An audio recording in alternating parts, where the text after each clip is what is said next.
Queridos hermanos, queridas hermanas, muy buenas tardes para todos ustedes. Bienvenidos, bienvenidas a esta tercera semana que estamos teniendo de la materia de Introducción al Nuevo Testamento. Bienvenidos sean. Bueno, hoy daremos un paso más en el sílabo, en el temario que tenemos planteado dentro de la materia y estaremos en estos momentos abordando ya un poco más o aterrizando o enfocando un poco más lo que es el Nuevo Testamento. El Nuevo Testamento, como lo hemos venido diciendo, no es un conjunto de libros que es una frase que acuñamos en la materia anterior, que nos hayan caído del cielo, ¿verdad? Es un libro de documentos que tienen su propia historia, su propia conformación, su propio desarrollo, su propio origen, su propia tradición teológica y evidentemente esto se debe a un fenómeno de esta identidad de Jesús, ¿no? Manifestada en los diversos grupos, iglesias, podríamos decirlo, del primer siglo, que evidentemente se ven reflejadas en esta eh, variedad de ideas, de pensamientos, de elaboraciones teológicas, de historias, ¿verdad? Que encerrarán el evento más importante que tiene que ver con la persona de Jesús, su mensaje, su vida, su obra, su nacimiento y, lo más importante, su muerte y su resurrección.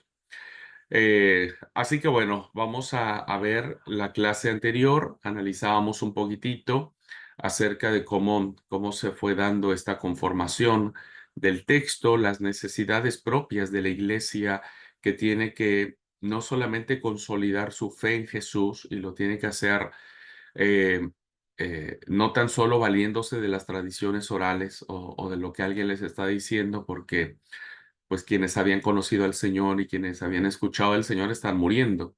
Entonces se necesitaba dejar algo escrito, se necesitaba que las comunidades de fe pudieran tener su propia escritura, que eso vamos a ver un poco hoy, y también pues tener que fijar su postura ante un mar de escritos, un mar de literatura que se gesta, que se forma en torno a la persona de Jesús y a su mensaje, pero que distorsionaba en muchos o en en la totalidad de los casos el verdadero mensaje o reduciendo la personalidad histórica de Jesús a, a decir que no existía o sobrevalorando la historicidad de Jesús, haciéndolo totalmente divino y sacándole por completo su parte humana. Entonces la iglesia tuvo que responder ante estas situaciones, ¿no? Y tuvo que plantear la literatura que daba respuesta más cercana al mensaje universal que habían mantenido o habían hecho los apóstoles del Señor. Eh, bueno, habiendo tenido o teniendo ya, perdón, en mente este panorama que nos acerca un poco más o nos enfoca más a- al tema, voy a compartir la pantalla porque quiero que ahora veamos este subtema que lleva como título Los tiempos del Nuevo Testamento. Los tiempos del Nuevo Testamento. Y que, como dije, nos van a acercar o nos van a enfocar mucho más a esta literatura. Bueno, a manera de introducción, habremos de decir, hermanos, lo siguiente. Los judíos rabínicos, es decir, los sabios de Israel, los rabí judíos, entendieron su Biblia, y ustedes recuerden que la Biblia de Israel solamente es el Antiguo Testamento, la entendieron como un libro de la alianza, un libro del pacto que hace el Dios Altísimo. Y que esta alianza, este pacto que Yahvé hace con su pueblo, lo va a hacer a través de esta revelación que él tiene, ¿verdad? En el monte Sinaí, en donde él da su ley. Evidentemente, antes de dar su ley, hay este acuerdo de voluntades en donde Dios manda preguntarle al pueblo a través de Moisés si ellos deciden ser su pueblo, porque Él está dispuesto a ser su Dios, pero Él no puede obligarlos. No, no es el típico Dios de las religiones eh, paganas, digámoslo de esa forma, que nos permite a nosotros decir o entender este, que se comportará como ellos, de manera tirana, arbitraria, sino Dios quiere que su pueblo le siga y le sirva este, de, de una voluntad, ¿no? De un deseo de voluntad. Así que Dios establece su alianza en el Sinaí, con el pueblo, y eso hace que el judaísmo entienda a través de los años que es el pueblo elegido por Dios, ¿verdad? Dios lo eligió y ellos correspondieron diciéndole, sí, nosotros queremos ser parte del...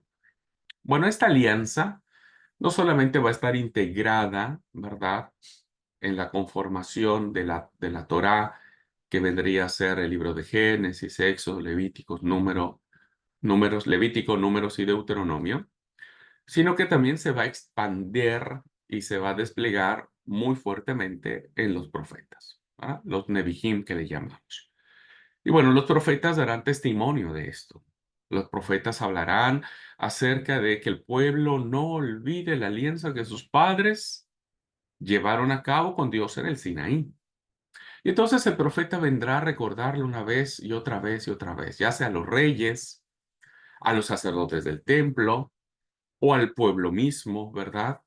Que eh, de manera sistemática se ha violado la alianza y que ha sido el pueblo de manera unilateral quien ha dado la espalda a la alianza con Dios. Y, y también entonces, y ahí se conforma la sección de los profetas. Entonces tenemos la Torá, los profetas, y una tercera sección, que es la sección llamada los Ketubim, que son los escritos.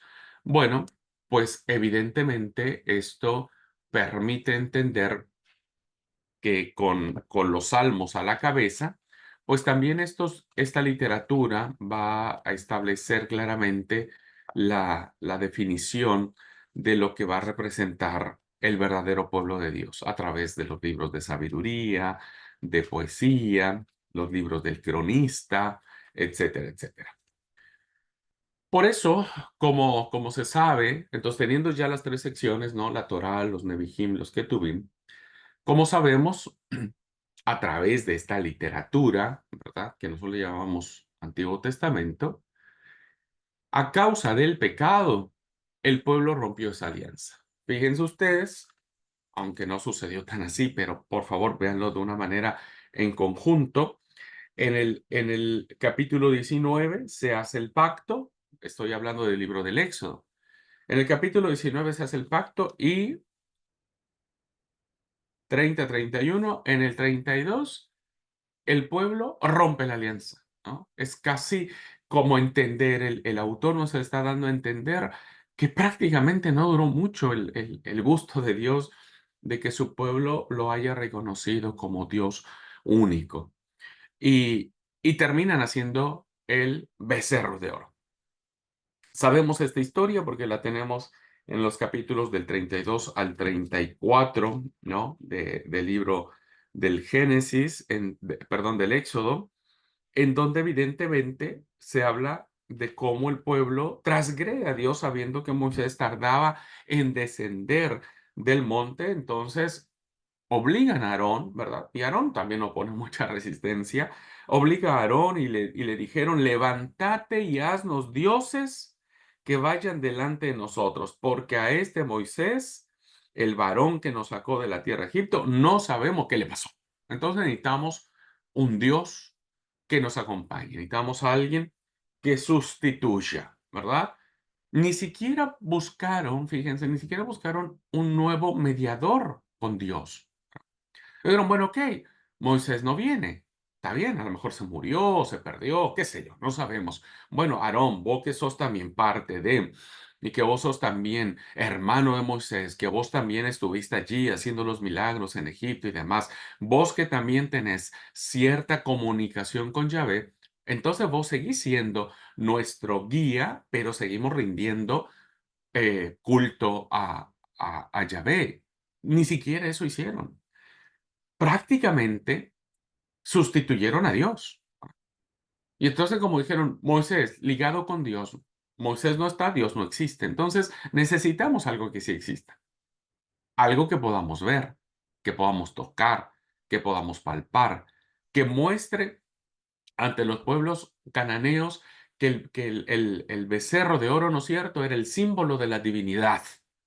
¿Por qué no fue otro animal? ¿Por qué no fue, perdóneme la palabra, un perro, un gato? No sé, tal vez no había, hubo otro animal que en ese momento existiera. ¿Por qué un becerro de oro? Porque los becerros de oro en la antigüedad representaban la divinidad. Era como los tronos, las astas de los bueyes eran como los tronos donde se sentaba la, el dios o la divinidad. Por eso es que hacen un becerro de oro, ¿verdad?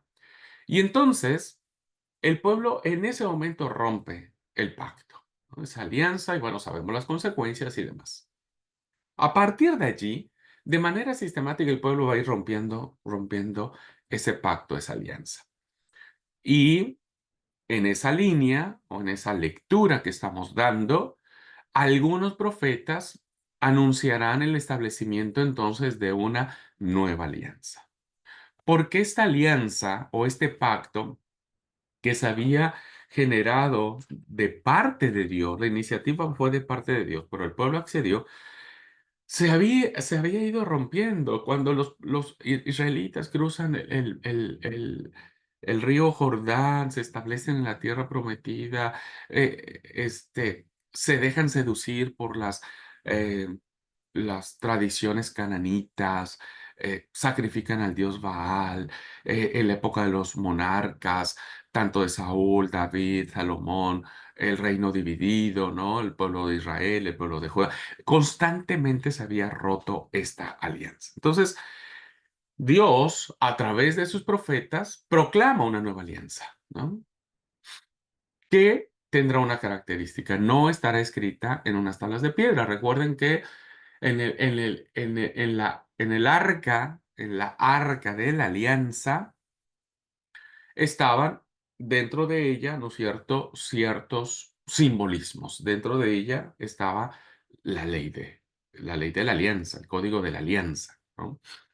Eh, y que evidentemente también estaban los 10 mandamientos, em, y la vara de Moisés también, que estaba afuera, pero estaba allí en el lugar más importante. ¿Y qué es lo que sucede? Pues que este material de piedra que podría simbolizar eh, este, largura de días o perpetuidad, bueno, ahora no va a ser escrito en tablas de piedra, sino en el corazón de todo ser humano. Recuerden ustedes, queridos alumnos, ya lo sabrán cuando lleven su clase de teología, el corazón, en términos bíblicos, no es un músculo, como dicen los médicos. No es donde se siente el amor, como dicen los románticos o los novios. El corazón en la concepción hebrea significa la totalidad del ser, la integridad del ser, ¿no? Es decir, en el corazón subyacen todo lo que sentimos, pensamos, hacemos, actuamos. Es el corazón, es lo que le da vida, pero a la integralidad, a la totalidad. Por eso el corazón es muy importante. Porque cuando en el Antiguo Testamento se habla del corazón, se habla de la persona misma, ¿no? De la totalidad. Entonces, ahora el nuevo pacto no estará en tablas de piedra que irán de aquí para allá, estarán en un lugar sacrosanto, sino será la persona misma. Lo dirá así claramente el profeta Jeremías en todo el capítulo 31 a partir del versículo 27, pero en el 31 dice: He aquí vienen días, dice Jehová, en los cuales haré nuevo pacto con la casa de Israel y con la casa de Judá. Para cuando el profeta Jeremías escribe estas palabras, ¿verdad? el reino de Israel ya desapareció. No existe el reino de Israel. Entonces, este es un texto que tenemos que analizarlo en sentido teológico, es decir, el judaísmo en aquel tiempo esperaba que las 12 tribus volvieran a estar juntas. ¿Cuándo? En el reinado del Mesías, ¿verdad? Cuando el Mesías venga, de alguna manera, va a reunir a las tribus, ¿no? Que en ese momento ya las 10 tribus que conformaban el reino del norte, pues no existían. Sin embargo, dice en término profético el oráculo, "He aquí vienen días, dice Jehová, en los cuales haré nuevo pacto con la casa de Israel y de Judá". Nuevo pacto, ¿no? Una nueva alianza. Algo tendría que haberse hecho. No como el pacto que hice con sus padres el día que tomé su mano para sacarlos de la tierra de Egipto, porque ellos invalidaron mi pacto, ellos. Y el profeta se encarga de remachar perfectamente cuando dice, aunque yo fui marido para ellos. Es decir, yo nunca los engañé, nunca los traicioné, nunca fui infiel. Yo como buen marido, ¿verdad? Los amé aun cuando mi pueblo se prostituyó. Yo los amé, pero esto no puede continuar así. Entonces dice, pero este es el pacto que haré con la casa de Israel después de aquellos días. La casa de Israel aquí está hablando de todas las tribus. Daré mi ley en su mente y la escribiré en su corazón, y yo seré a ellos por Dios, y ellos me serán por pueblo, ¿no? Será una alianza que estará escrito en el corazón, en la mente, en el corazón, y difícilmente podrá cambiarse, ¿verdad? Esta alianza. Lo mismo lo hará el profeta Ezequiel en el cautiverio, ¿verdad? Cuando están exiliados. El profeta lo dirá de la misma manera y él lo expresará en el versículo 26 del capítulo 37, que dice, y haré con ellos pacto de paz, pacto perpetuo, ¿ah? Es decir, un pacto para siempre. Será en ellos y los estableceré y los multiplicaré y pondré mi santuario entre ellos para siempre, ¿no?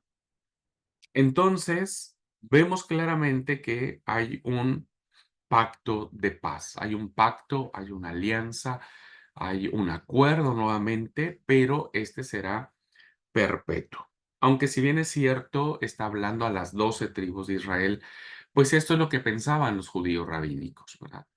Los judíos decían, Dios no romperá su pacto, ¿verdad? Aun cuando nosotros lo hemos roto constantemente, sino que ahora lo renovará y lo hará de manera perpetua en la persona, en la esencia misma. Y entonces, cuando llegamos al Nuevo Testamento, los cristianos del primer siglo que han leído las Escrituras, que conocen el libro del Éxodo, que conocen lo profetizado por Jeremías, que conocen lo profetizado por Ezequiel, van a reinterpretar esto, ¿verdad? Porque ahora el cristianismo del primer siglo ya no estará ligado a este pacto que hicieron los padres de los judíos en el monte Sinaí, porque ahora el cristianismo no será étnico, ¿verdad? Sino será multirracial. Es decir, el cristianismo no pertenecerá a una sola línea de sangre, a una familia, a una raza, a un pueblo, sino que serán todos los pueblos de la tierra representados en todos los cristianos. No solo del primer siglo, sino de todos los siglos correspondientes. Entonces, ellos tendrían que interpretar ese nuevo pacto. ¿Dónde estaría ese pacto perpetuo, verdad? Evidentemente no estaría más con los judíos, al menos no de la forma en que uno entendería, pues, si no tendremos que volvernos judíos, hacernos del pueblo de Israel, para ser parte de esta alianza que Dios escribe en nuestras tablas de nuestro corazón. Entonces, en su interpretación, en cómo el cristianismo empieza a entender esta nueva alianza, Bueno, creen y afirman los cristianos del primer siglo que esa nueva alianza se ha cumplido en Cristo. Cristo es el cumplimiento del nuevo pacto. Lo vemos atestiguado así en el Evangelio de Lucas, en el capítulo 22, versículo 20, que, que dice, hablando de la última cena, ¿no? Que esto es lo que nosotros repetimos cada vez que celebramos la cena del Señor. A veces no entendemos mucho esto, pero, pero es grandioso, hermanos, es glorioso, es increíble. Y tomó el pan y dio gracias. Perdón, de igual manera, después que hubo cenado, tomó la copa y dijo, esta copa es el nuevo pacto en mi sangre que por vosotros se derrama. Es el nuevo pacto, ¿no? Una nueva alianza, un nuevo acuerdo de voluntades. Y lo mismo atestiguará Pablo en la tradición que él recibe de parte de las comunidades cristianas. Y él dirá en el capítulo 11, versículo 25, asimismo, lo que él escuchó que Jesús había instituido en esto que se le llama la última cena, que dijo, asimismo también tomó la copa después de haber cenado, diciendo, esta copa es el nuevo pacto.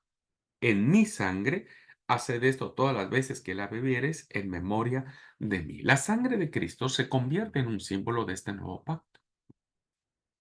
Y entonces las primeras comunidades cristianas, en sus confesiones cristológicas, en sus himnos cristológicos, establecen que el carpintero de Galilea, que ahora es el Cristo, que ahora es el ungido de Yahvé, es el pacto de Dios con la humanidad. El Evangelio de Mateo lo entenderá de la misma manera, ¿verdad? Y dirá lo mismo en el capítulo 26, versículo 28, que dice, porque esto es mi sangre del nuevo pacto que por muchos es derramada para remisión de los pecados. Y Marcos lo confirmará también en el capítulo 14, versículo 24, que dirá de la siguiente manera, y les dijo, esto es mi sangre del nuevo pacto que por muchos es derramada. Entonces, tomando como base todas estas expresiones y las confesiones que ya se hacían en el primer siglo, podemos decir que la nueva alianza se ha cumplido en Cristo en forma de testamento definitivo de Dios. Esto es muy importante, es un testamento, es una voluntad, ¿no? Una voluntad que, que, que, que se nota en la intención del acuerdo que se nos plantea, ¿no?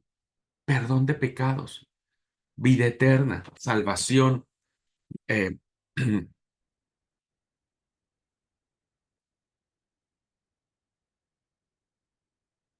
esta nueva oportunidad de vida. Entonces, ahora podemos ver que Jesús es el testamento definitivo de Dios que va a ofrecer su salvación a la humanidad en Cristo.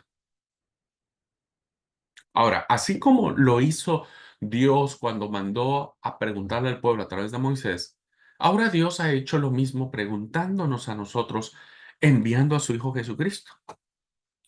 ¿Cómo nosotros aceptamos este nuevo pacto? Pues confesando a Jesucristo como nuestro Señor. Por eso las fórmulas de conversión que tenemos cuando invitamos a alguien a que se rinda a Cristo es que lo confiese como su Señor y Salvador. Que estoy de acuerdo con ser parte del nuevo pacto, ¿verdad? Con ser parte del pueblo.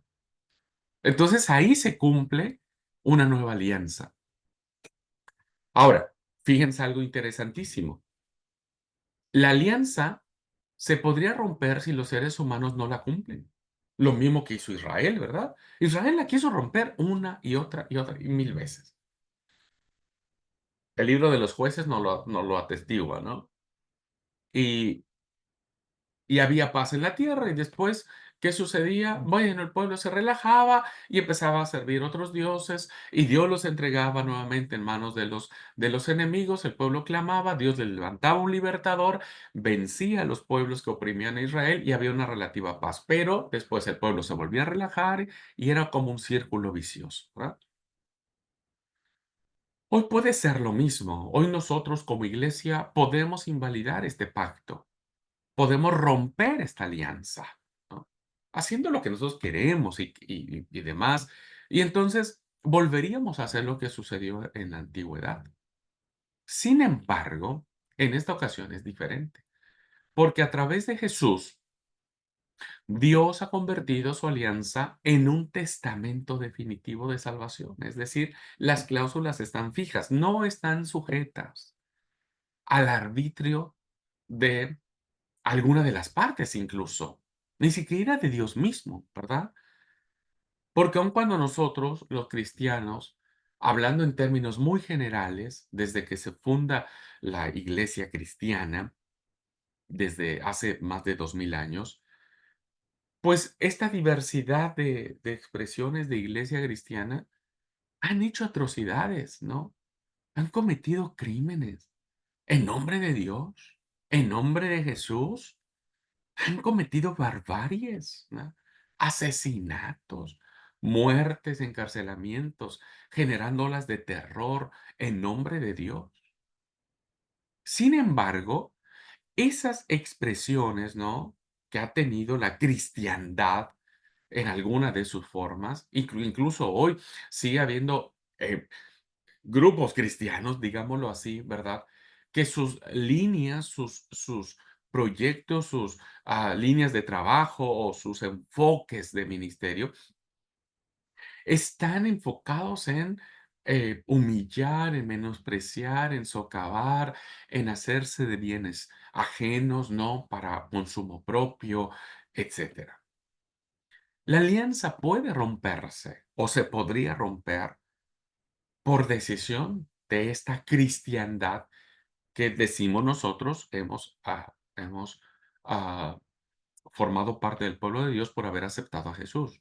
Sin embargo, Dios, hermanos, se ha encargado de que el testamento de Él sea definitivo, un testamento de salvación que nadie puede ya negar ni romper. Por eso la alianza puede romperse. Yo puedo decirle a Dios, ¿sabes qué, Dios? Aunque yo fui bautizado, lo acepté como mi Señor y Salvador y demás, ¿no?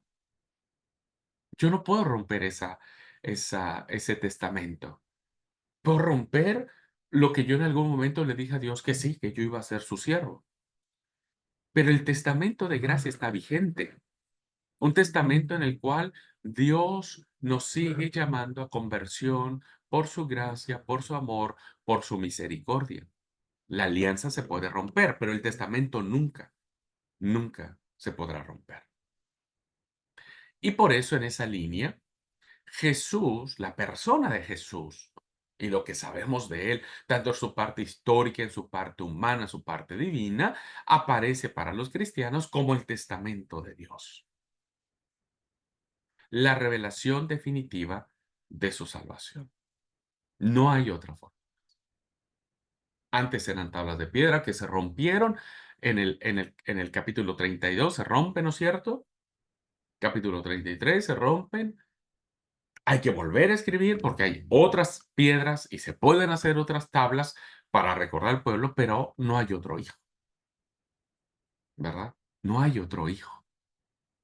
Dios no tiene en fila 10 hijos esperando diciendo, bueno, mataron a mi primogénito, bueno, voy a enviar al segundo y luego enviaré al tercero. Jesús es el unigénito del Padre, es hijo único, engendrado por el Padre, ¿verdad? Engendrado por el Padre. Entonces, no hay otro hijo.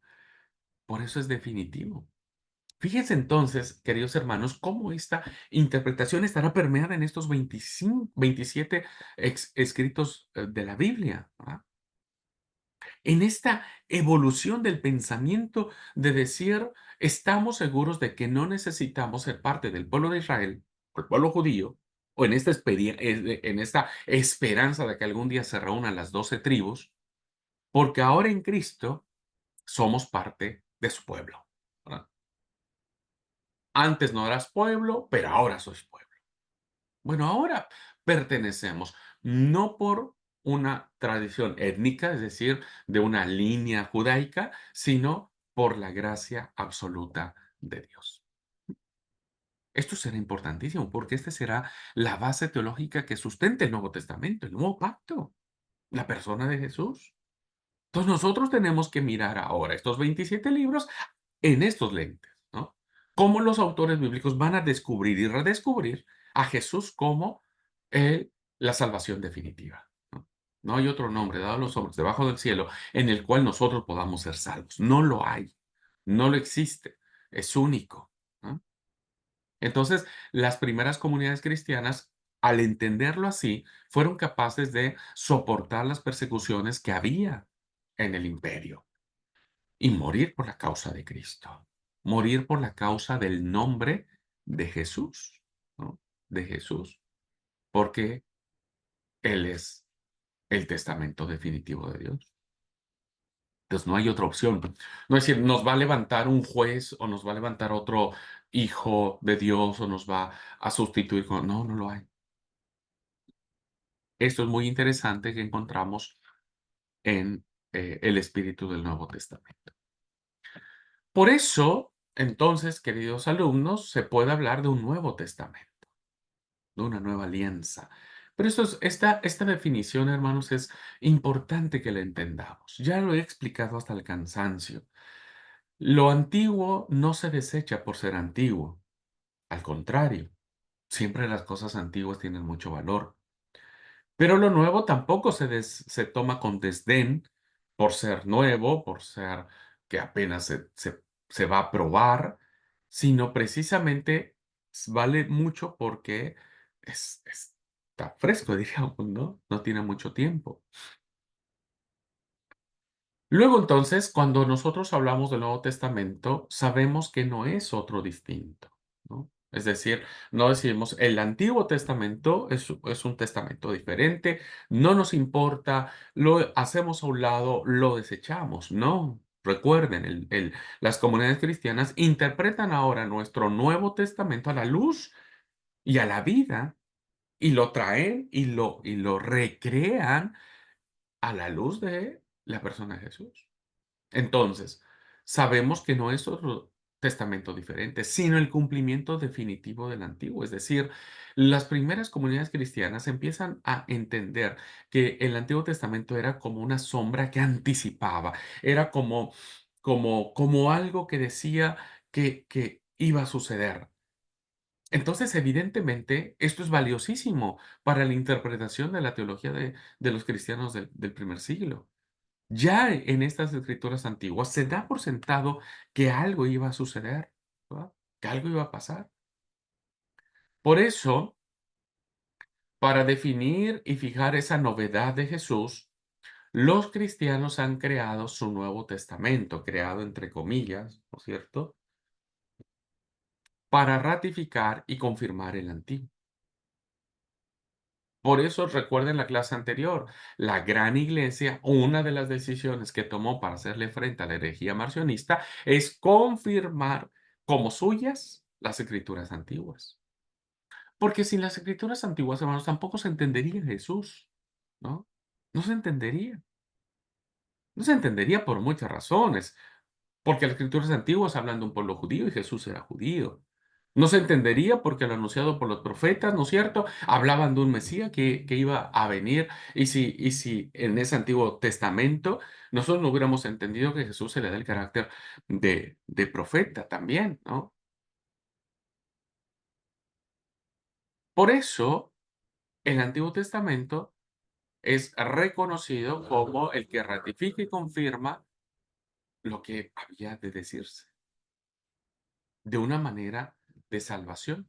Es decir, entonces, este es el gran pensamiento que se tiene respecto de las Escrituras, tanto del Antiguo como del Nuevo Testamento. Las primeras comunidades cristianas y hasta ahora, al menos la Iglesia de Dios Séptimo Día, reconoce las Escrituras antiguas y las Escrituras nuevo testamentarias como palabra de Dios.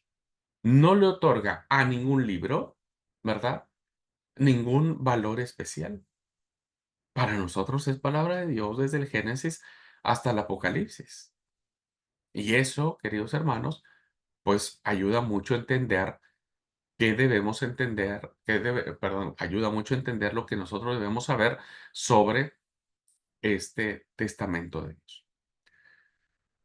Y entonces debemos ver la perspectiva que plantean las tres grandes religiones, vamos a plantearlo así, monoteístas, ¿va? Vamos a decirlo en esta denominación, solo como para referirnos de que son las tres grandes religiones que afirman que hay un solo Dios. ¿Mm? El judaísmo, primero, el cristianismo y el islamismo. ¿Va? Los judíos, los cristianos y los musulmanes vendríamos a ser las tres grandes religiones que existen actualmente en el mundo que proclamamos esto, pero cada una tiene su propia perspectiva, cada una tiene su propia teología. Y entonces una lucha contra la otra, ¿no? Los cristianos decimos, no, los judíos no tienen razón, ni los musulmanes en lo absoluto. Y los musulmanes emplean sus estrategias de guerras santas para convencer al cristianismo, al mundo gentil, que ellos tienen la razón. Y el judaísmo sigue abogando, apelando a sus ah, herencias ancestrales para reconocer que ellos tienen la razón. Bueno, vamos a ver cómo entienden cada uno de estos grupos, ¿verdad? Esta idea de lo que representa el antiguo y el nuevo pacto, expresado en 39 libros para nosotros, los protestantes diríamos, y los 27 para todos, ¿verdad? Para todos. Bien, cuando nosotros abordamos el concepto o la idea que tiene el judaísmo rabínico sobre su postura respecto de la palabra de Dios, palabra de Yahvé, para ellos se reduce a una sola escritura y no hay más, solo una. Es decir, para el judaísmo actual incluso, clausura el canon con la Biblia hebrea, o es decir, el Antiguo Testamento, y no permite a su lado ningún nuevo texto canónico. Para ellos, los 27 libros, para nosotros 39, para ellos 27 o 24 en algunos casos, este, es la palabra de Dios, ¿verdad? Es la palabra de Dios. Entonces, ellos cierran su Biblia, la Tanakh, que le llaman, ¿verdad? La Tanakh, en estas tres grandes secciones. La Torá o la ley, los Nevi'im, los profetas, y los Ketuvim, los escritos. Entonces, al lado de este texto no hay nada. No hay nada. Ellos solamente se basan por lo que dice el Antiguo Testamento, pero aquí hay una diferencia interesantísima. Para los judíos, sí hay categorías de libros sagrados, diríamos. Para el judaísmo, la Torá será los libros o el estuche de libros, ¿verdad?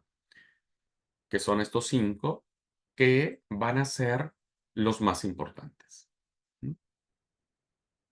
Entonces, en las asambleas judías del primer siglo, siempre, siempre, siempre el orador va a leer un libro, una porción del libro de la Torá, ¿no? Siempre, siempre, siempre. Iniciará con la lectura de la Torá. Y luego seguirá con una lectura de los profetas, ¿no? De los profetas. Eso sería como de regla general.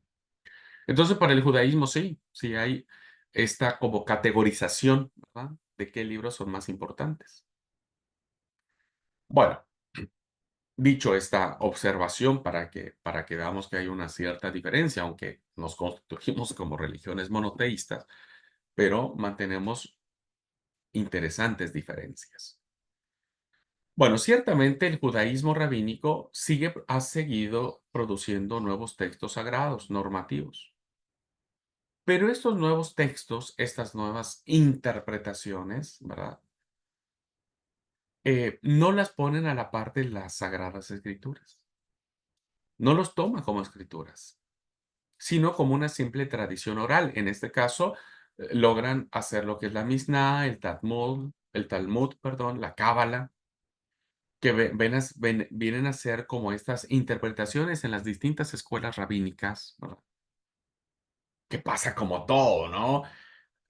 Aquí, por ejemplo, en el seminario, podemos tener un punto de vista teológico sobre algún aspecto, pero otro seminario, puede ser de nuestra misma iglesia o de otra denominación, tendrán otra perspectiva.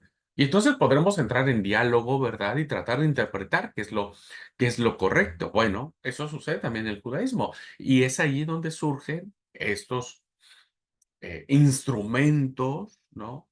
Que, insisto, no tienen autoridad de palabra de Dios, pero les ayudan a ellos a interpretar, porque la Misná, el Talmud, la Cábala, surge del texto bíblico. No los inventan ellos, son interpretaciones que nacen del texto sagrado. Y los Misdrash, ¿no? Que serán estas interpretaciones, que vendrán a ser así como una especie, hermanos, de estudio teológico de las escrituras, ¿no? Entonces, estudian las escrituras, toman un texto de aquí, un texto de allá, otro de acá, los unen y arman una, este, una teología interesante, ¿no? Una teología interesante. Entonces, que así queda como único texto canónico las escrituras antiguas, pero para ellos la Biblia hebrea queda cerrada, queda completada en sí misma. No hay más. La Biblia hebrea termina en el libro de las Crónicas, que es el último libro que está en la tercera sección de los Ketubim. En nuestras Biblias, el último libro que cierra el Antiguo Testamento será Malaquías, ¿no? Bueno, entonces, para el judaísmo, todo lo que tiene que ver con Yahvé, con la vida, con la fe, con las tradiciones, con la vida práctica, con la esperanza del Mesías, con la llegada del Mesías, estará tomada del Antiguo Testamento. ¿M? Esto para ellos, el espíritu de revelación no tiene más. Ahora, qué interesante, ¿verdad? Qué interesante que hasta este tiempo el judaísmo se siga manteniendo pensando lo mismo, ¿no? Que digamos hoy, siglo XXI, con muchos diálogos que hay entre los distintos grupos religiosos, interreligiosos, los intercambios interreligiosos, etcétera, etcétera. Bueno, el judaísmo sigue afirmando que no hay más palabra de Dios y que siga negando a Jesús como Señor y Salvador. Pero, bueno, no debemos soslayar que el judaísmo es una religión muy fuerte, ¿no? Muy fuerte, que se ha venido incluso manifestando de distintas maneras. Hay un judío muy ultra ortodoxo, son de esos judíos que siguen viviendo hace miles de años atrás, que son muy inflexibles, son muy legalistas. Otros judíos más relajados, ¿verdad? Menos ortodoxos, que son de esos judíos que hacen sus fiestas y hacen todo y viven igual que el mundo, ¿no? Y hay estas distintas expresiones del judaísmo, ¿no? Y una de ellas que más le ha hecho daño a nuestra fe cristiana, principalmente a la Iglesia de Dios, tiene que ver con el judaísmo mesiánico, ¿no? Si bien es cierto, en el caso de la Iglesia en México, la tradición de la formación de la Iglesia tiene raíces judías.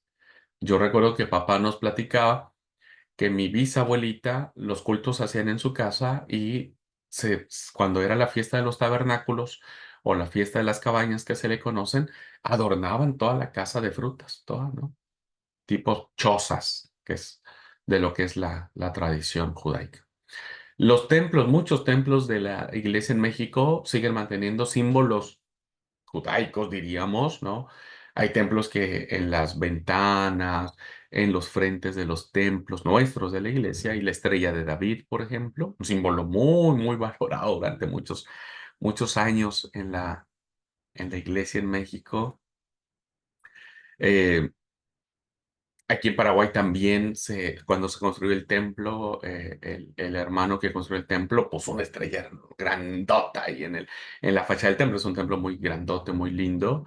Este, y hay candeleros, por ejemplo, candelabros de los 7 brazos, la menorá que se le llama en términos judíos.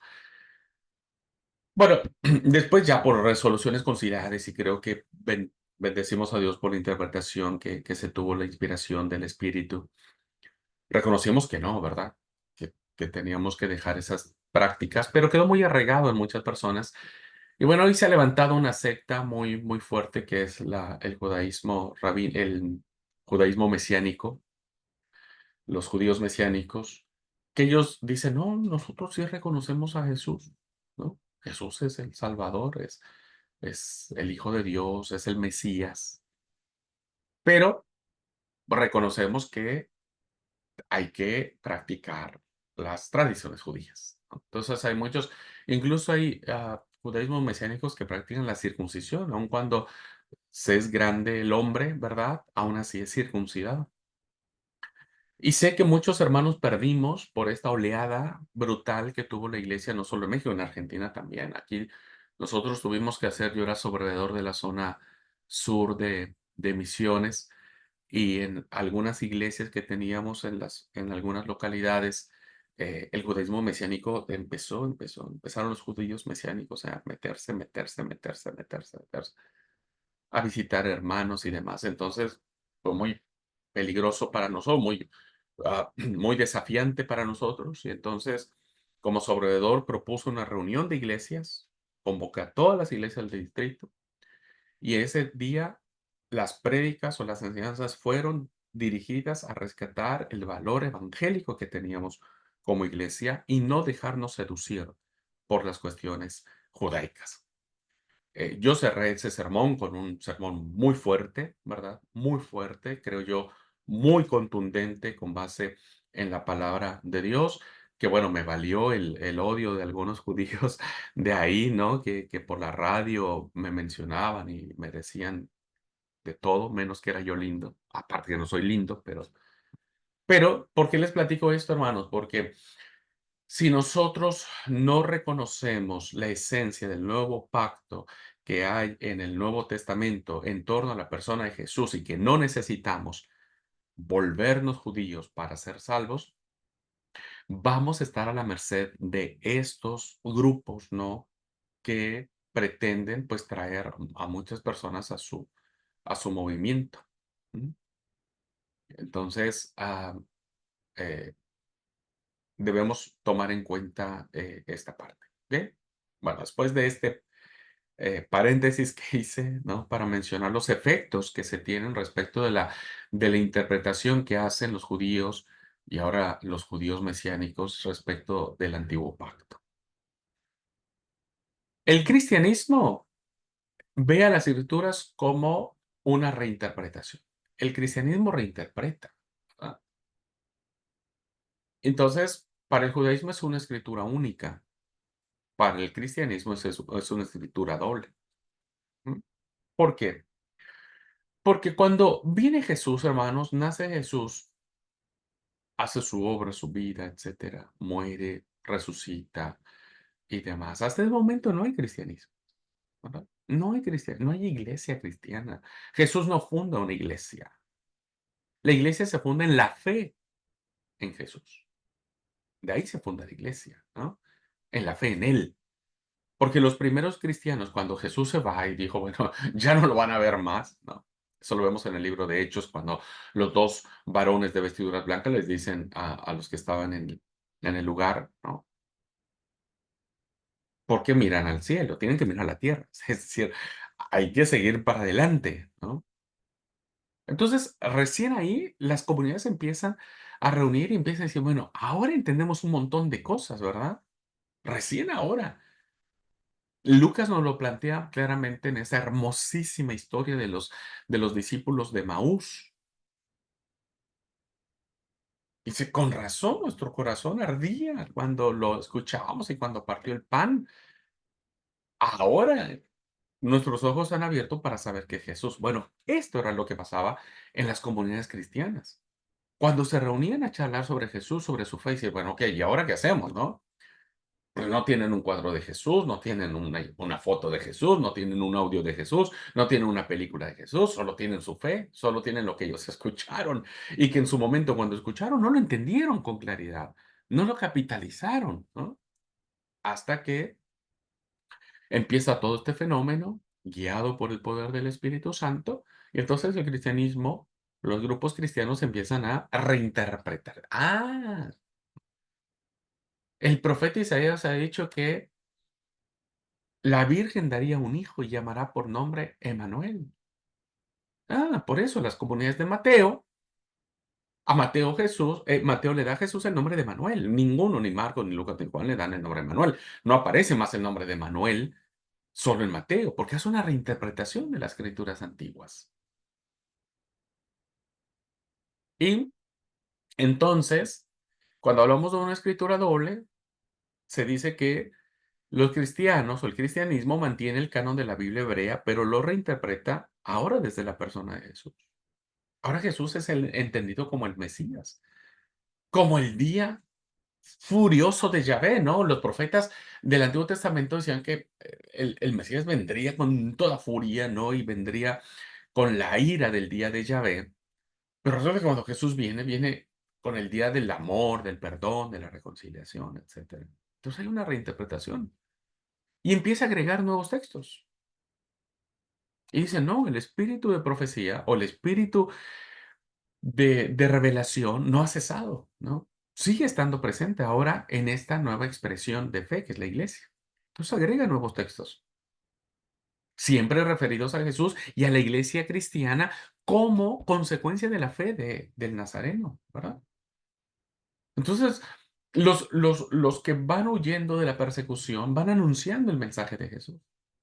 Yo me imagino que iban por todo lado y el primero que se encontró, Vení, vení, te quiero contar, hubo un hombre llamado Jesús que nació en Belén, que fue el Hijo de Dios, que nos dijo que deberíamos amarnos a nosotros mismos, etcétera, etcétera. Entonces, les empezaban a contar lo que ellos recordaban. Y por lo tanto, estos 27 libros escritos van a ir en función de este mensaje de Jesús y de cómo las comunidades cristianas o la iglesia empieza su expansión fundada en la fe en Jesús, ¿no? Porque no me avergüenzo del evangelio, porque es poder de Dios para salvación, para todo aquel que cree, como está escrito, mas el justo por la fe vivirá, por la fe. Y entonces se hace el Nuevo Testamento. Se une al canon antiguo como expresión del Nuevo Testamento de Dios, ¿no? Lo que habían dicho el profeta Jeremías, el profeta Ezequiel, que el mismo Testamento antiguo, pero que es el mismo Testamento antiguo, pero ahora actualizado. Ahora ya esa sombra que decía cómo iba a ser en el Antiguo Testamento, ahora ya se entiende que es la forma de Jesús. De esta forma construye un texto en dos partes que se complementan. Y a diferencia del judaísmo, ¿verdad? Ahora nosotros los cristianos entendemos que todo el Antiguo Testamento se hace presente en el Nuevo y el Nuevo late en el Antiguo Testamento. Es decir, los dos forman la única escritura del pueblo de Dios. Para el cristiano, el cristianismo, ¿verdad? Ya no hay más texto bíblico. Ya no hay más texto bíblico, ¿no? Ahora, como sucede en el judaísmo, ¿verdad? El cristianismo, como dije anteriormente, en su diversidad, en su múltiple forma de interpretar a Jesús, pues también ha tenido esta situación de decir, bueno, vamos a mirar qué con esto, ¿no? Entonces, del cristianismo, teniendo como base las Sagradas Escrituras, que para nosotros son los 66 libros, dije, no, nosotros podemos tener otros libros a la par o incluso superiores a las escrituras, ¿sí? Entonces, por ejemplo, tenemos la tradición católica apostólica romana. La tradición romana, ¿verdad? Le da el valor a las escrituras, aunque ellos no tienen 39 libros, sino tienen 46 libros del Antiguo Testamento, pero tienen los 27 libros que nosotros tenemos, diríamos, en el protestantismo del Nuevo Testamento. Pero, ellos han puesto a la par de las Sagradas Escrituras la tradición de la Iglesia. La tradición de la Iglesia. A través de la figura que ellos le llaman el Papa, ¿no? Y lo que dice el Papa, junto con el Colegio Cardenalicio, pueden crear nueva escritura para guiar a la Iglesia. Entonces, ponen como autoritativa también la tradición de la iglesia. Aunque no lo digan las Sagradas Escrituras, pero si lo dice la tradición de la iglesia, entonces eso se cumple, ¿no? Entonces, por eso los papas pronuncian las famosas bulas papales, que son esos textos o esos escritos en donde se cree que son inspirados directamente por el Espíritu Santo y que son palabra de Dios. Ujú. Ahora, en el mundo protestante no estamos tan lejos, ¿no? Los testigos de Jehová, esta secta, ¿no? Han hecho la nueva la traducción del Nuevo Mundo de las Sagradas Escrituras, que es una Biblia traducida a sus intereses doctrinales,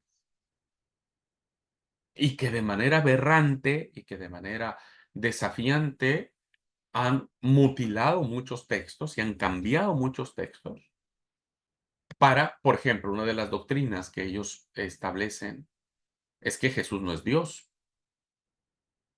Los testigos de Jehová creen que Jesús es un ser intermedio, ¿verdad? Aquí está Jehová, dicen ellos, abajo están los ángeles y entre medio está Jesús. Entonces ellos hicieron su propia Biblia y los ven ustedes muy tranquilos, muy lindos en las calles los domingos a la mañana, tocando casa por casa, dejando ejemplares de esas escrituras adulteradas y han cambiado muchísimo, ¿no? Tenemos otra iglesia, que es la iglesia de los santos de los últimos días. Otros, algunos le llaman los mormones, de esos chicos, ¿no? Polacos que caminan de dos en dos con un pantalón negro, una camisa blanca, una corbata negra y un cosito aquí que en su pecho, ¿no es cierto? Que viene su nombre. Y que ellos tienen la revelación de su profeta, Smith, ¿no?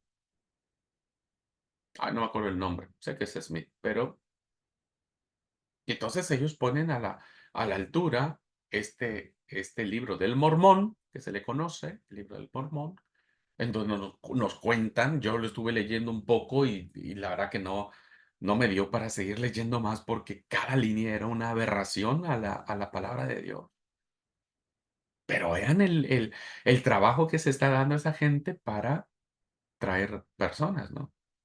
El adventismo, la iglesia adventista del séptimo día, del cual muchos tenemos ciertas conexiones, pues también durante mucho tiempo pusieron los escritos de su profetisa, la señora Elena G. de White, y sé que muchos adventistas lo ponen a la par de las Sagradas Escrituras, y que en algunos casos incluso supera las Sagradas Escrituras, ¿no?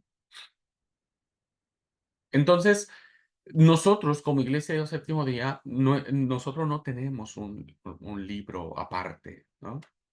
Tenemos nuestras resoluciones conciliares, tenemos nuestro fundamento doctrinal, pero lo que tenemos viene de la palabra de Dios, no es una interpretación, no es nada. Sin embargo, vean ustedes cómo la escritura, Antiguo y Nuevo Testamento, para el cristianismo, la cristiandad en su conjunto, pues tampoco es tan uniforme, ¿no? No lo entendemos de esa manera, ¿no? No lo entendemos de esa manera. Y finalmente, el Islam es sustituto, ¿verdad? Para el judío, la Biblia se interpreta.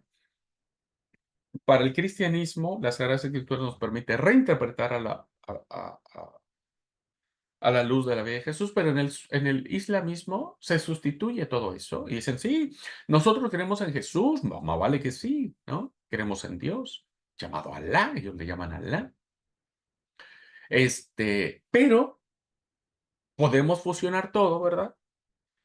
Y le metemos nosotros nuestra ideología, dicen los musulmanes, y armamos nuestras propias escrituras sagradas. Entonces, para el islamismo, para los musulmanes, el Corán, su libro sagrado, es quien va a normar su vida. Y para el islamismo, el Corán será eterno. El grave problema, hermanos, es que en el Corán están mezcladas muchas de las cosas de la Biblia, sí, efectivamente. Creen en los profetas, más vale que sí, ¿no? Está en el Corán. Creen en Jesús, está en el Corán, etcétera. Pero lo peligroso es cuando ellos, ¿no? Introducen dentro de su libro sagrado esta idea, ¿no? Que antes lo tuvieron los judíos de racismo étnico y decir que solamente los que obedezcan el Corán, los infieles que obedezcan el Corán y acepten el islamismo como su religión, ¿verdad? Y reconozcan a Mahoma como el profeta preferido de Alá, van a ser salvos. Y si no, pues la muerte. Por eso vemos ahora un islamismo extremo, ¿no? El islamismo extremista, que es capaz de forrarse de explosivos todo el cuerpo y hacerse explotar en las capitales, ¿no?, del mundo, porque ellos están instruidos a través del Corán, nosotros le llamamos, les lavan el cerebro, como a veces dicen que los cristianos también nos lavan el cerebro, o como los judíos también les dicen que les lavan el cerebro, pero en este caso hay una lavada de cerebro porque Dios nunca nos ha hecho que matemos a otra persona en su nombre. Jamás, jamás, jamás, jamás, jamás. No hay un mandamiento que diga, bueno, ustedes matarán en mi nombre y harán por la fuerza entrar a las personas. Jamás. No. Ya explicamos un poco de los problemas morales que hay en el Antiguo Testamento, pero nunca una acción de parte de Dios en ese sentido. Pero el islamismo sí, ¿no? Entonces son capaces de matar, de asesinar, de secuestrar, de obligar a las personas a convertirse al islamismo. ¿Qué dice el Corán, verdad? O el Islam. Bueno, el Islam confiesa el valor sagrado de todas las escrituras, tanto el Antiguo Testamento, ellos le llaman la ley judía, como el Nuevo Testamento, que le llaman el Evangelio cristiano. Pero como dije, se añade que ambas escrituras que han sido asumidas o tienen que estar juntas y entonces sustituidas por el Corán. No está todo el Antiguo Testamento en el Corán, pero está el Antiguo Testamento en el Corán. No está todo el Nuevo Testamento en el Corán, pero está el Nuevo Testamento en el Corán, ¿no? Y entonces fíjense que el Corán es el único libro de Dios, dicen ellos, y que aparece como una reinterpretación, una reescritura. Hay que volver a escribir. Los cristianos no volvieron a escribir o a reescribir el Antiguo Testamento, lo reinterpretaron, pero el islamismo sí lo reescribe, es decir, toma aquí, toma allá y dice, bueno, ok, ahora nosotros vamos a hacer el nuestro, ¿verdad? Y entonces reescriben de la Biblia de los judíos y de los cristianos que de esta forma esas Biblias ya quedan sin valor, no nos importa, porque según ellos ya están en su libro, ya están en el Corán. Y entonces el Corán ocupa el lugar de la Biblia hebrea desde el Nuevo Testamento cristiano como palabra originaria y eterna de Dios revelada en plenitud al profeta Mahoma. Entonces Mahoma es ahora el líder moral, espiritual, ¿no?, importante, que mucha gente termina muriendo en nombre de Mahoma y en nombre de Dios, en nombre de Alá. Por eso los terroristas cuando van a hacer sus actos terroristas siempre terminan, diríamos, diciendo Alá, Alá, o por Alá, ¿no? Por Alá, por Dios. Estas acciones ya extremas, hermanos, en nuestro entendimiento, no se lo diga a un musulmán, porque para el musulmán nosotros estamos mal. Fíjense, para el musulmán, los cristianos, los que aceptamos la Biblia, los cristianos, no somos tan mal visto por ellos, ¿eh? No somos tan mal visto por ellos. Eh, necesitamos como que ellos nos convenzan a nosotros, ¿no? Que nos convenzan a nosotros. Pero los que no aceptan la palabra de Dios, la Biblia, diríamos, entonces a ellos les llaman los infieles. Y son estas cruzadas, ¿no?, que tienen de terrorismo para que a través de sembrar el terror, el miedo y la muerte, pues la gente reconozca que ellos están siendo como el brazo ejecutor de Alá, ¿no? Y esto evidentemente el cristianismo condena y condenará siempre, porque a la luz de la enseñanza de Jesús, esto no. Por eso es que hoy el mundo cristiano manda muchos misioneros evangélicos a los países musulmanes que entran de incógnito, que entran con, con, sin decir que son cristianos, porque si dicen que son cristianos, o no los dejan entrar, o los encarcelan, o en el peor de los casos los matan. Entonces, de a poquito, el cristianismo, el mundo evangélico, está tratando de predicar a Cristo entre los musulmanes. Ha habido éxito, ha habido fracasos, retrocesos, muchas muertes de misioneros que han muerto, que los han matado, los han asesinado a ellos, a sus familias. Y bueno, hay ahora esta lucha, ¿verdad? Esta lucha, el islamismo quiere conquistar el mundo con su mensaje a través del Corán. Y el cristianismo quiere conquistar el mundo con su mensaje en Jesús a través de la palabra de Dios. Y bueno, esta es una lucha muy fuerte que sé que los musulmanes no van a bajar los brazos, no van a ceder, como el cristianismo tampoco va a bajar los brazos, ¿no? O sea, nosotros no podemos dejar de predicar a Cristo y todos sabemos que si hay que morir por la causa de Cristo, bueno, pues tenemos que hacerlo. Pero fíjense ustedes cómo todo nace a la luz de las Escrituras, lo que nos rige, lo que nos norma.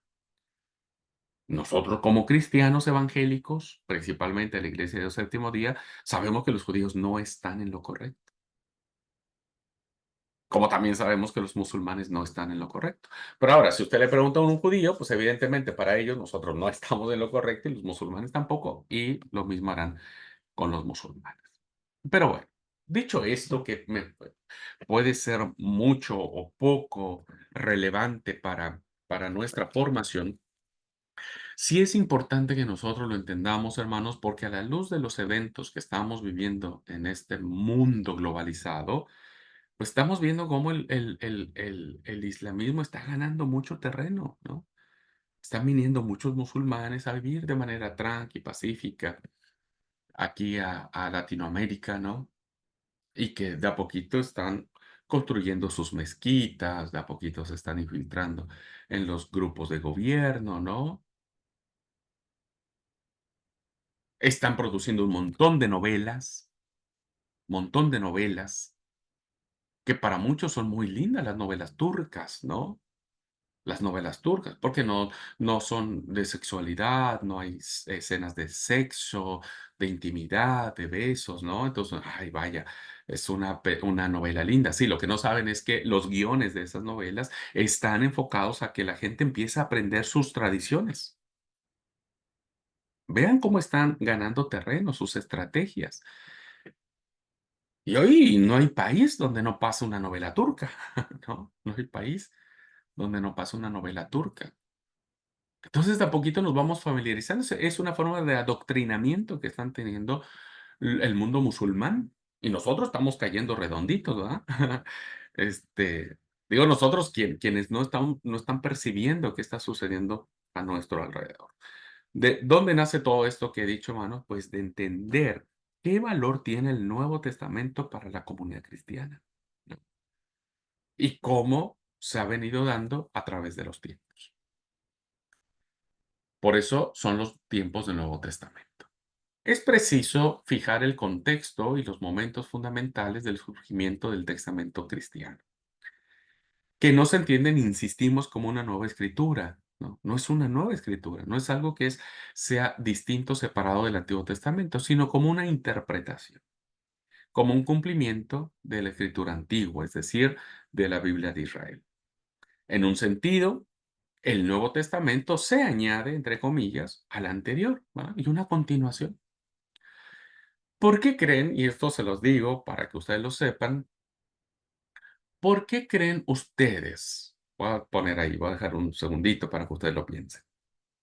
¿Por qué creen ustedes que el Nuevo Testamento inicia la lista del Nuevo Testamento, la lista de libros del Nuevo Testamento, inicia con el Evangelio de Mateo? Muy interesante, ¿verdad? ¿Por qué no inició con Lucas, por ejemplo? ¿No? Y que nuestras Biblias dijeran Lucas, Juan, Marcos, Mateo, Hechos, Romanos, etcétera, etcétera. Cuando nos aprendimos los textos de los libros de la Biblia, tal vez nadie reparó en esto, ¿no? ¿Por qué empieza Mateo? Mateo, Marcos, Lucas, Juan, Hechos, tal, tal. ¿Lo habían pensado en alguna ocasión? Tal vez alguno de ustedes diga: "¿Y qué tiene?". O sea, qué sé yo, no tiene nada de raro ni de particular, pues ya pusieron a Mateo y qué sé yo. Otros dirán porque es el primer evangelio que se escribe, o el primer libro de la Biblia que se escribe, ¿no? Entonces, como es el primer libro de la Biblia que se escribe, pues se pone en primer lugar. No, tampoco, hermanos, tampoco, tampoco. Ni es el primer evangelio que se escribe, ni es el primer texto de la Biblia que se escribe. Mateo es mucho, mucho después. Así que la pregunta sigue flotando en el aire. ¿Por qué Mateo está como el primer libro del Nuevo Testamento? Bueno,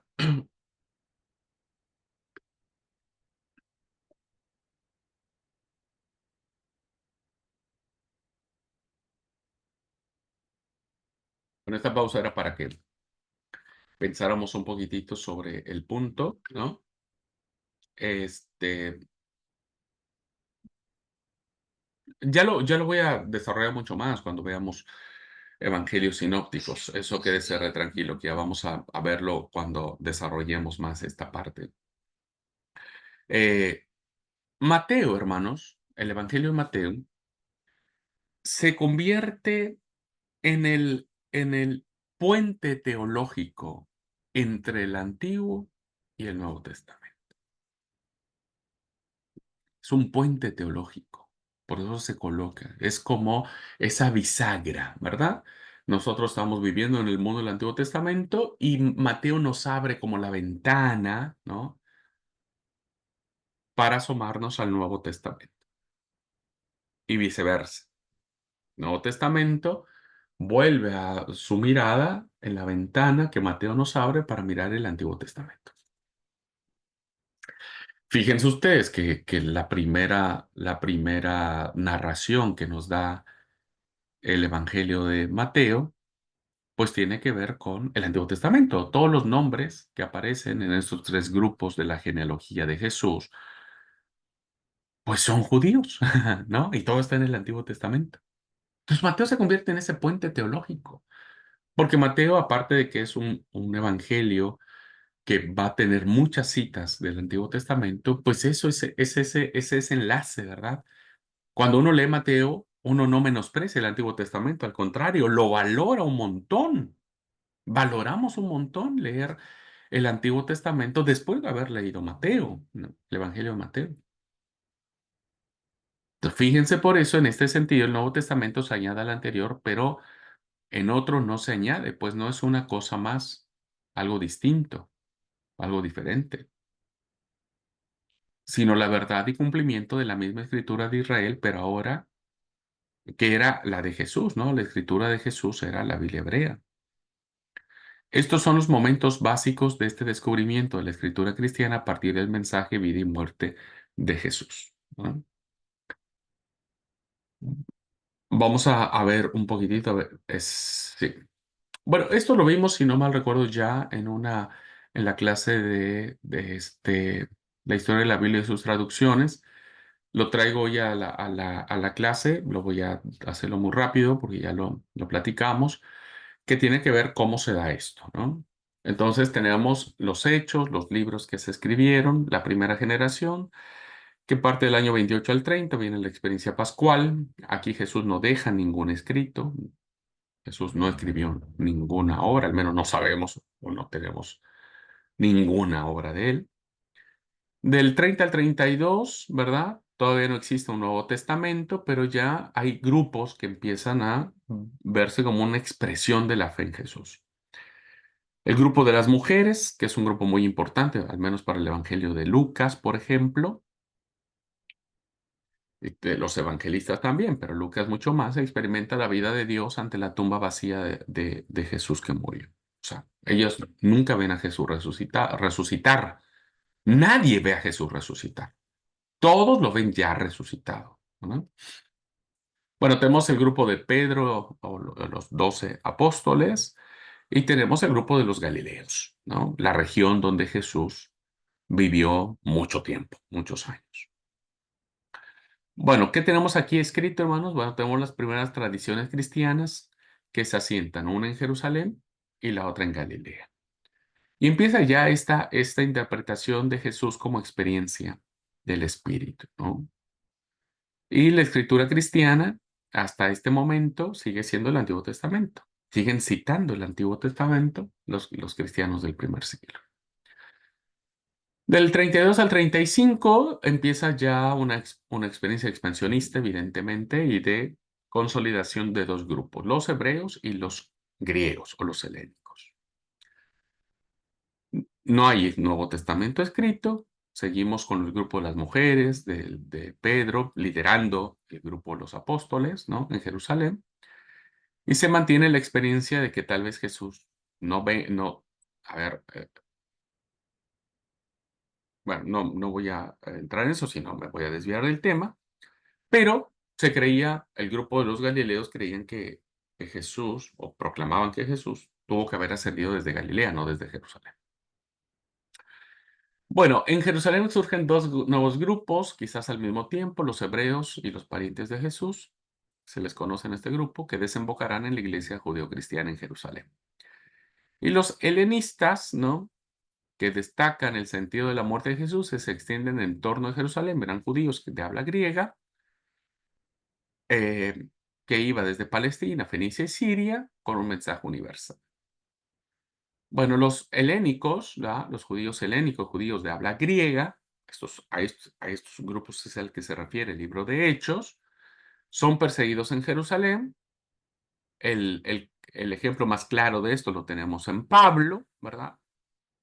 Los helenistas desarrollan una visión mesiánica apocalíptica de Jesús, peligrosa, es decir, discutida para el judaísmo nacional, porque los judíos nacionales siguen creyendo que el Mesías no había venido, eh, que influirá en todo el Nuevo Testamento. En línea más cristológica, es decir, establecer a Jesús como Cristo, aparece Pablo, o más biográfica, es decir, la vida de Jesús en los sinópticos, en los evangelios.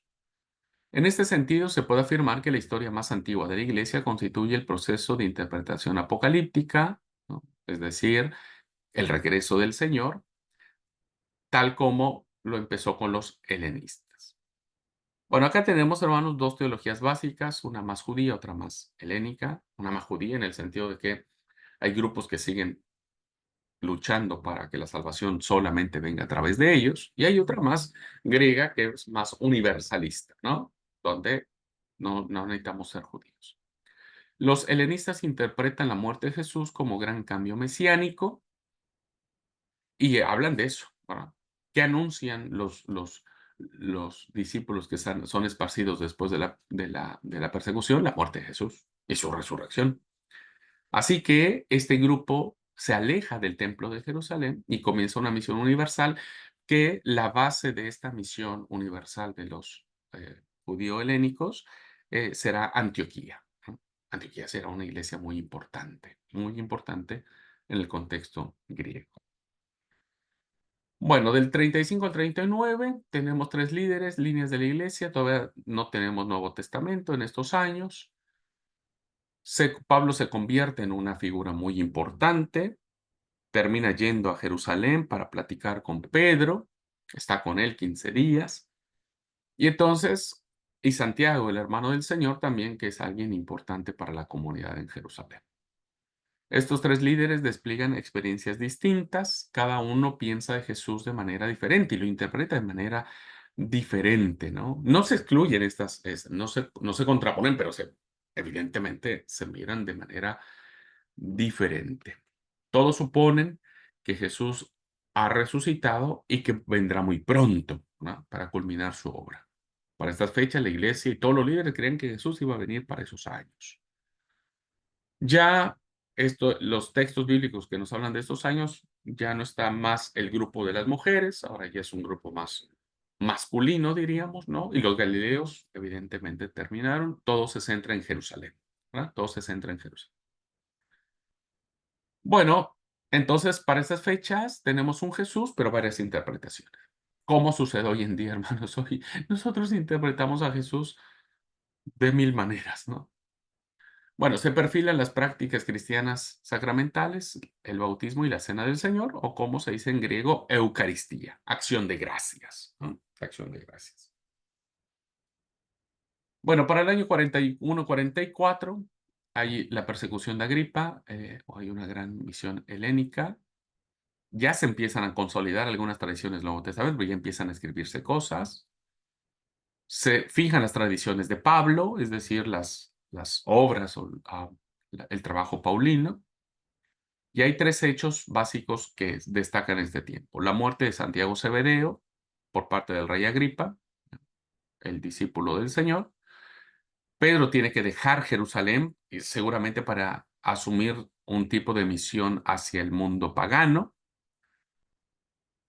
Pablo une esfuerzos con la iglesia de Antioquía y a partir de ahí la toma como base misionera para iniciar por lo pronto su primer viaje misionero.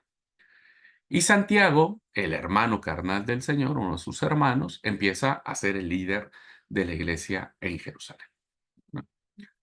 Para esto se va estabilizando ya la tradición oral, es decir, ya no dependemos tanto de la tradición oral, sino empiezan a escribirse los primeros relatos, ya empiezan a tomar forma los primeros escritos. Bueno, tenemos colecciones de escritos cristianos sobre la vida de Jesús. Ya hablé sobre que lo más probable es que los primeros escritos que empezaran a mencionarse eran la Pascua, el evento pascual, la pasión, milagros, algunas parábolas, algunas controversias con otros grupos, principalmente con los fariseos. Tenemos la primera colección de dichos en línea de lo que será, ya hablé un poco sobre el documento Q, que estará incluido en los evangelios de Lucas y Mateo, y que será un documento que en su gran mayoría tendrá que ver con los dichos de Jesús, ¿verdad? Sus palabras, lo que él habló, alguien nos hizo el gran favor de ponerlas por escrito. Entonces, hoy los estudiosos han dicho, no recuerdo el caso concreto, pero han ido dejando muy claro o han descubierto que algunas de las palabras que aparecen en los evangelios son de Jesús. Jesús las dijo, salieron de su boca. Otras son recreaciones teológicas de los autores, ¿no? Bueno, para el año 49 tenemos el Concilio de Jerusalén, una gran crisis en la iglesia de Antioquía. El concilio son llamados los tres grandes líderes, Pablo, Pedro y Santiago, y pactan entre ellos y se admiten y dicen, bueno, ok, unos vamos para los judíos y otros van para los gentiles. Hay una crisis en la iglesia de Antioquía. Pablo y Pedro aceptan básicamente un mismo tipo de misión, pero se enfrentan y se separan por la forma de entender la convivencia entre estos grupos, ¿no? Principalmente por la comida. Y bueno, ahí tenemos el caso que Pablo le reclama a Pedro por este tema en la carta a los Gálatas. Para esta fecha, queridos alumnos, ya se va transmitiendo con gran fidelidad las diversas tradiciones orales y escritas, ¿no?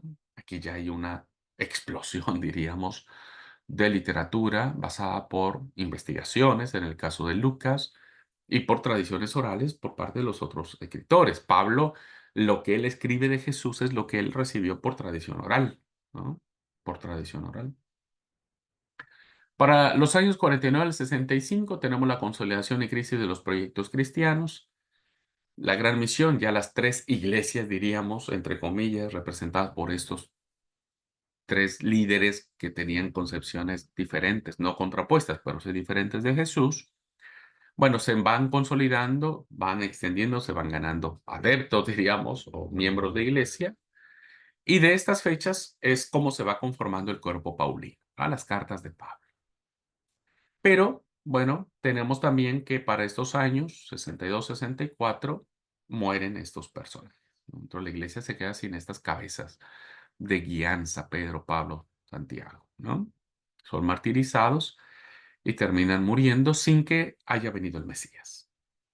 Esto es un dato muy interesante porque la iglesia entonces interpreta que la muerte de Pedro, Pablo, Santiago se da antes de que el Mesías venga. Dicen, bueno, sí, el Mesías va a venir, no sabemos cuándo, por lo tanto hay que trabajar en la iglesia, ¿no? Hay que trabajar en la iglesia.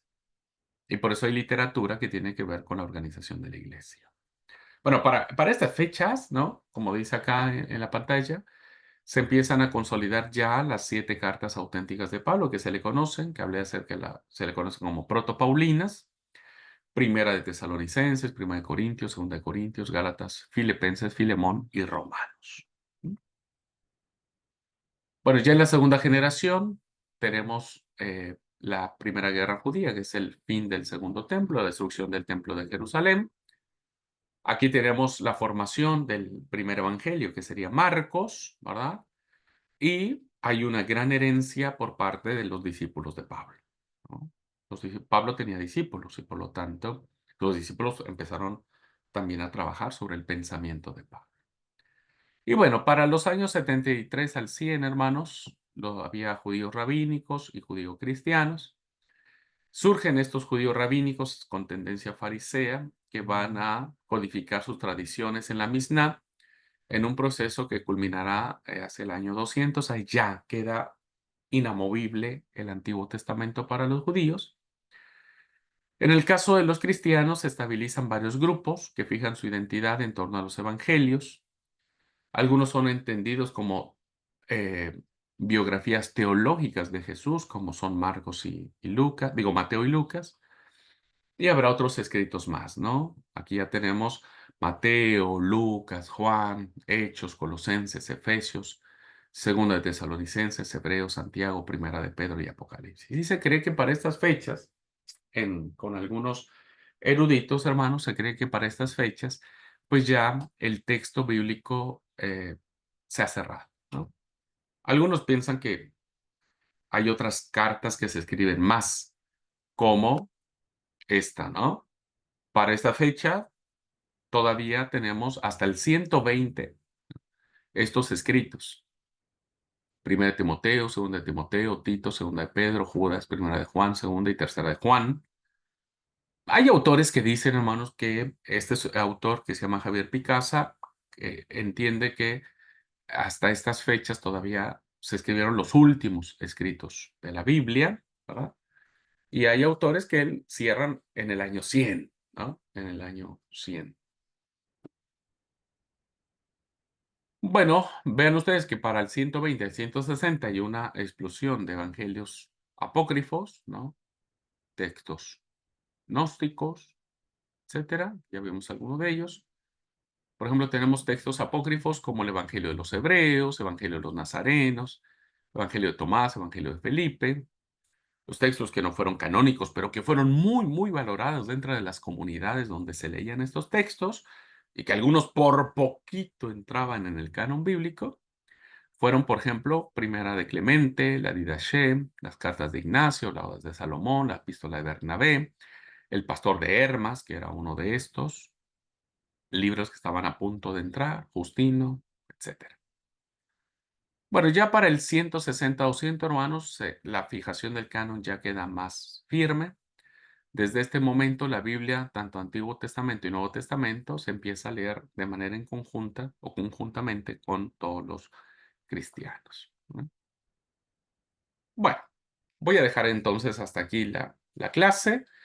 No necesito que se aprendan todo esto de memoria, por favor, no se estresen, ¿no? No se estresen. Eh, Todo esto lo iremos desarrollando a lo largo de, pues, de estos años que tengamos de seminario, ¿verdad? Este, eh, e iremos entendiéndolo de mejor manera. Para efecto de la clase, como una salpicada, como algo para que ustedes empiecen a escuchar, como digo, y a familiarizarse con estos términos, pues es bueno que ustedes los puedan ver y los puedan analizar. ¿Ok? Bueno, vamos a dejar aquí la clase y si mi hermana Lina y mi hermana Noe tienen alguna pregunta, alguna duda, bueno, por favor, con todo gusto. También los que estén viendo la clase presencial, digo, perdón, la clase grabada, si tiene alguna duda, por favor, a sus órdenes. Noé dice mucha información, pero bien, sí, yo sé, tranqui. Por eso digo, no, esto no viene en un examen, no viene en nada, simplemente es que ustedes vayan conociendo, es un acercamiento. Vean ustedes entonces que el Nuevo Testamento no era tan sencillito como uno hubiese pensado que iba a ser, ¿verdad? Sino tiene tiene su propia formación. Sí, mi hermana Lina, le escucho, adelante. Gracias, hermano. Nada más un comentario con respecto a lo que dijo hace rato. En el templo a donde yo asistía, allá en mi tierra, en lo que es en la pared, donde está la puerta, en la pared hasta arriba, estaba una estrella y muchos hermanos pues veían bien eso de esa estrella ahí arriba, pero muchos no.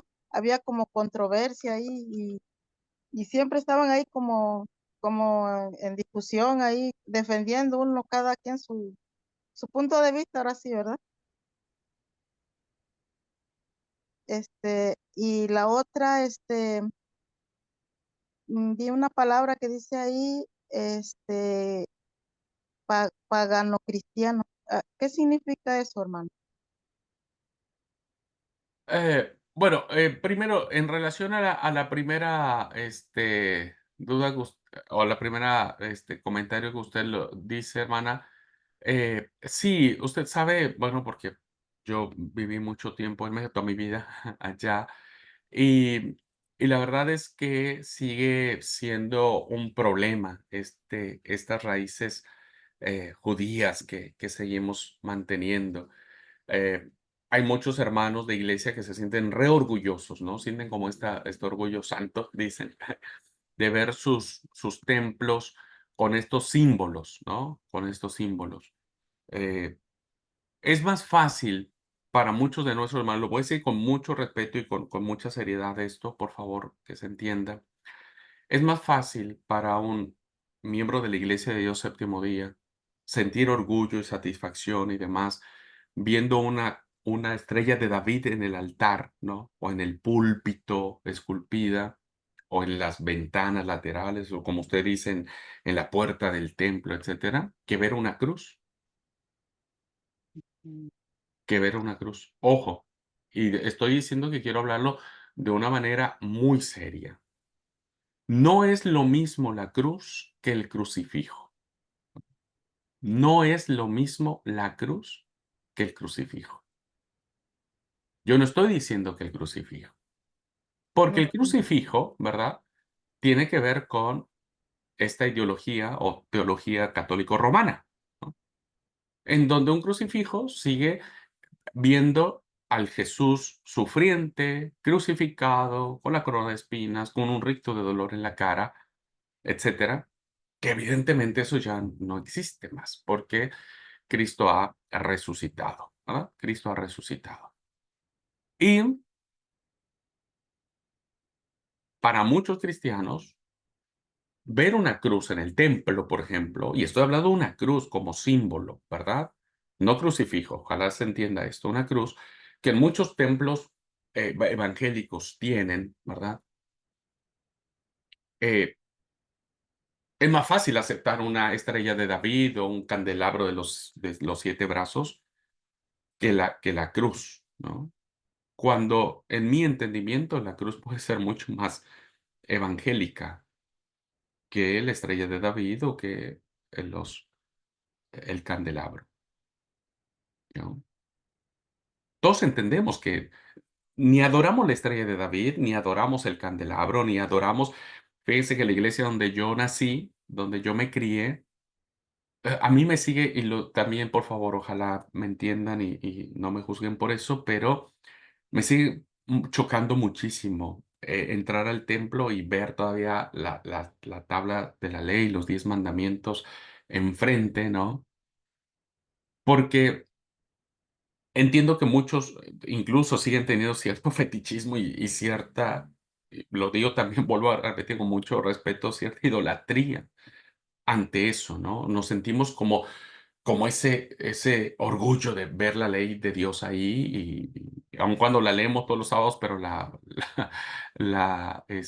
faltamos a ella todos los días, pero bueno. Eh, Esto sigue causando mucha controversia entre los grupos de la iglesia, ¿no? Entre los líderes de la iglesia. Pero vean ustedes las cosas, ¿no? Aceptamos una, rechazamos otras, tal vez un poco por el desconocimiento. Yo entiendo que si yo veo una cruz, no la voy a adorar. Yo no adoro la cruz. Yo adoro al que fue crucificado en ella, pero que es un símbolo de victoria. Por eso Pablo decía, ¿no? Para muchos es locura, pero para mí es el poder de Dios. En fin, No estoy diciendo nada ni dando ninguna normativa en lo absoluto. Solamente quiero hacer esta claridad de cómo sigue habiendo esta tendencia muy judaica, ¿no? Muy judaica hacia estos símbolos que siguen generando cierta controversia, ¿no? Para mí, yo ya no necesito tener la ley de Dios enfrente del templo para entender lo que es obedecer al Señor, ¿no? Pero bueno, y sé que no las han quitado ahí en el templo donde yo asisto porque una vez intentaron quitar y casi se divide la iglesia. Fíjense hasta dónde llegamos con estas ideas, ¿no? Así que bueno, gracias por los comentarios. Todavía aquí en la iglesia en Argentina, no, todavía estamos un poco alejados de eso, no tenemos tantas tradiciones judaicas, pero sí muchas influencias del judaísmo mesiánico, ¿no? Que ya lo comenté y que hay que cuidar sobre eso. Ahora, de la palabra que me dice hermana, no recuerdo dónde dijo eso o en qué parte estaba. Si usted me puede ayudar, eh, pagano-cristianos, dice usted. ¿Cómo se llama? En la diapositiva de las últimas que puso. Ah, ok, ok. Así. Ajá. Déjeme revisar rápidamente. Ah, ah,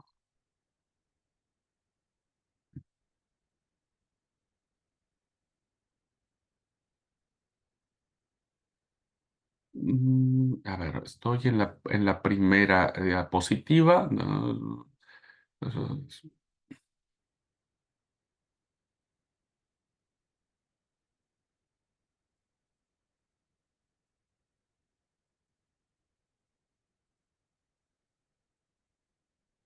judeocristiano está aquí. Eh,